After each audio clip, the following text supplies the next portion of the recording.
दोस्तों खबर आ रही है कि अमेरिका ने यूएस इंडो पैसिफिक कमांड का नाम बदल करके अब उसे कह दिया है यूएस पैसिफिक कमांड। और ये नाम परिवर्तन अब एक राजनीति की शुरुआत कर रहा है जो ये अंदाज लगाने की कोशिश है कि भारत का महत्व कहीं कम तो नहीं हो गया है। तो आखिर ये कमांड है क्या, इसका महत्व कितना है और भारत के लिए इसके क्या मायने हैं, सारी बातों को समझते हैं। नमस्कार साथियों, मैं हूं केवल आपके सामने। और चलिए सबसे पहले यहीं से शुरुआत करते हैं। खबर क्या है, देखिए अमेरिका का एक डिपार्टमेंट ऑफ वॉर है, पहले इसका नाम था डिपार्टमेंट ऑफ डिफेंस, नाम बदल चुका है। 17 जून 2026 को इसने ऐलान किया कि हम अपने military command US Indo Pacific command का नाम अब वापस पुराने नाम पर यानी कि यूएस पैसिफिक कमांड रख रहे हैं। यानी कि ये नाम पहले यूएस पैसिफिक कमांड था लेकिन बीच में बदला गया। कब बदला गया? 2018 में बदला गया। और इसके मायने ये निकाले गए कि भारत के साथ जो मजबूत होते रिश्ते हैं वो इस कमांड को बदलने में एक योगदान देते हैं और ये सिंबॉलिक है दिखाने के लिए कि भारत के साथ रिश्ते मजबूत हो रहे हैं। अब दूसरी तरफ यहां पे एक बात कही गई कि ये नाम फिर बदला क्यों गया, तो रक्षा के डिपार्टमेंट यानी कि वॉर के डिपार्टमेंट ने ये कह दिया कि हम लीगेसी को रिस्टोर कर रहे हैं क्योंकि ये सबसे बड़ा कमांड है और सबसे पुराना कमांड है। देखिए कुल 11 कमांड है और 11 कमांड का मतलब क्या है कि पूरी दुनिया में सेना को काम करने की जिम्मेदारी 11 हिस्सों में बांट दी है। तो अलग अलग कमांड है, अलग अलग उनके क्षेत्र रहने वाले हैं। इस पूरी बात को और अच्छे से समझते हैं। पहले ये समझिए कि पैसिफिक कमांड है क्या। 1947 में इसकी स्थापना हुई और 11 कमांड में से एक है जो मैंने क्या कहा सबसे बड़ा है और सबसे पुराना है। और इस कमांड से 38 देश लगते हैं। अब पूरी बात और अच्छे से समझते हैं इस बात से कि देखिए 3.75 लाख सिविलियन मिलिट्री इसमें काम करते हैं जो इस कमांड का हिस्सा है। देखिए बड़ी संख्या है। अब जैसे ही पूरी धरती है, ठीक है, अब ये तो गोला है लेकिन धरती तो पूरी एक सर्कल है, गोल है। अब उस पूरे क्षेत्र को 11 हिस्सों में बांट दिया है, अलग अलग हिस्सों में ऐसे ऐसे डिवाइड कर दिया है अमेरिका ने। और अलग अलग हिस्सों में जैसे डिवाइड कर दिया तो हर एक हिस्से का एक नाम रख दिया। तो ऐसे 11 पूरे गोले में 11 क्षेत्र बना दिए अमेरिका की सेना के लिए और वो क्षेत्र को एक नाम दे दिया कमांड। तो ये कुछ ऐसा है जैसे कि इंडो पैसिफिक कमांड की हम बात कर रहे हैं जो कि अब यूएस पैसिफिक कमांड हो जाएगा। वो ये क्षेत्र है, ये अमेरिका है। इसके पश्चिमी तट से अगर हम शुरू करें तो ये पूरा प्रशांत महासागर है और ये लेके देखें तो हम उत्तर से लेके साउथ अंटार्कटिका तक ये जाता है ना। तो साउथ पैसिफिक ओशियन भी है, नॉर्थ पैसिफिक ओशियन भी है। और उसके बाद हम ये पश्चिम की तरफ जाएंगे तो हमें कहां तक पहुंचना है, हम पहुंचते पहुंचते यहां पहुंचे ये भारत तक। और भारत का ये जो पश्चिम वाला क्षेत्र है, पश्चिम वाला तट है, यहां तक है। तो ये पूरा एरिया क्या है, ये पूरा पूरी दुनिया के नक्शे पे ये पूरा क्या हो जाएगा, ये आपका कमांड कौन सा है, इंडो पैसिफिक कमांड है, जो कि अब क्या रह गया, यूएस पैसिफिक कमांड हो गया। और इसी तरह से और भी नाम है जैसे कि आप यहीं पे देखें यूएस नॉर्थ पैसिफिक कमांड है। इसके हम पूर्व में देखें तो यहाँ पे यूएस साउथ पैसिफिक कमांड, ये इस तरफ है, दूसरी तरफ है, इधर नहीं है, इधर है।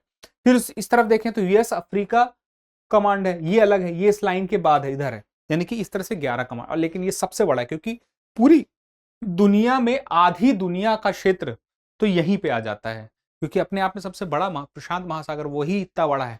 तो इस वजह से ये क्षेत्र बड़ा महत्वपूर्ण हो जाता है। और एक हिंद प्रशांत क्षेत्र हम इसको कहते भी है, जानते भी हैं। अब समुद्र अपने आप में देखिए यातायात के लिए, सामान को लाने ले जाने के लिए, दुनिया में सप्लाई चेन के लिए कितना महत्वपूर्ण है। और वहां पे जब कहा गया भारत को सम्मान मिला है तो ये बात महत्वपूर्ण तो थी ही। अब चलिए समझते हैं। 47 में स्थापना हुई, 11 में से एक है सबसे पुराना। 38 देश इसमें शामिल हैं इस कमांड में, जो और उसमें भी 38 देशों में 3.75 लाख लोग इस कमांड का हिस्सा हैं। अब बात आती है कि ये क्यों इतना महत्वपूर्ण हो जाता है। देखिए समुद्र का रास्ता सुरक्षित रखने में जरूरत होती है कि हर देश अपनी नौसेना शक्ति को मजबूत रखे या एक ऐसा समूह बने जो समुद्र के रास्ते में पूरी सुरक्षा सुनिश्चित करे। चाइना भी इसी क्षेत्र में, हिंद प्रशांत क्षेत्र में है। अगर आप देखें तो एक चाइना भी आपको दिखाई देगा, है ना। तो चाइना से भी हमें इसी हिंद प्रशांत क्षेत्र में निपटना है। साउथ चाइना सी भी यहीं पे है। और दुनिया के प्रमुख अर्थव्यवस्थाएं, चाहे हम जापान की बात करें, इंडिया की बात करें, चाहे हम ऑस्ट्रेलिया की बात करें, चाहे यूएस की बात करें, दुनिया के 60% जीडीपी यही 4 देश निकाल देते हैं। तो ये क्षेत्र सुरक्षित जितना रहे, जितना संतुलित रहे, उतना महत्वपूर्ण है। और इसका नाम परिवर्तन अब हो चुका है। तो यहां पे याद रखिएगा 2018 में ही नाम इसका इसमें इंडो लगा था। तो 2000 नाम में जब 18 में इंडो लगा तो महत्व किस बात का कहा गया कि अमेरिका और भारत के रिश्तों का है। और 2016 में कुछ ऐसा एग्रीमेंट भी हुआ था, लॉजिस्टिक से जुड़ा एक एग्रीमेंट था जिसमें दोनों देश एक दूसरे के मिलिट्री बेस का इस्तेमाल कर सकते हैं। ये चाइना की बढ़ती ताकत को कंट्रोल करने के लिए या काउंटर करने के लिए था, जो कि भारत और अमेरिका के बीच में 2016 में हुआ तो बड़ा महत्वपूर्ण था। और 2016 में ये होता है, 18 में Pacific command Indo Pacific command हो जाता है, तो ये महत्वपूर्ण था। फिर उसके बाद अब ये 2026 में वापस हो चुका है। तो अब बात है कि क्यों बदला गया, तो दूसरी तरफ से क्या कहा गया है।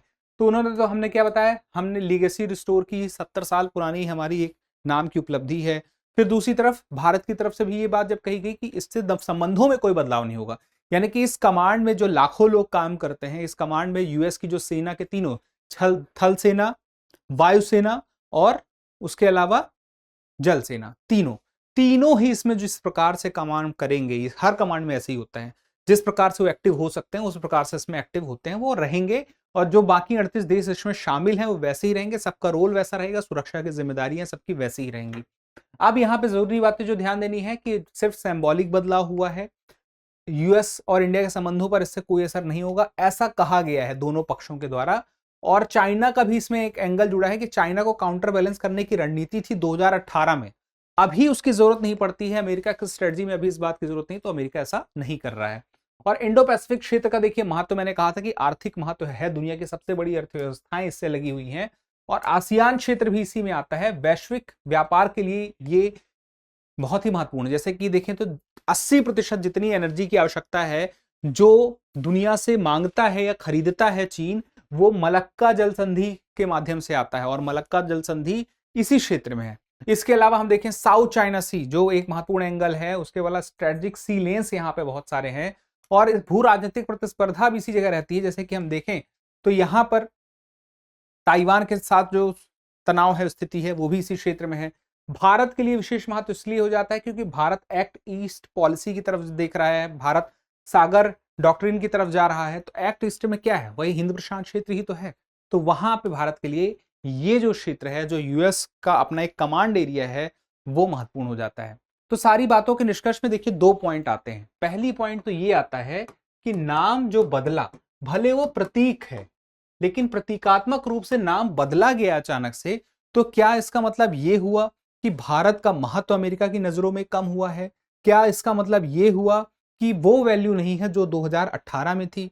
लेकिन दूसरी तरफ इसका एक पक्ष हमें यह भी देखना होगा कि दोनों पक्षों की तरफ यह कहा जा रहा है कि जो जिम्मेदारी है, जो भी जिम्मेदारी है इस कमांड की, वो वही रहने वाली है, जो काम रहेगा वो वही रहेगा, और इसका जो लाभ अभी तक इस कमांड का मिल रहा था जिस तरह से, वो वैसा ही मिलेगा।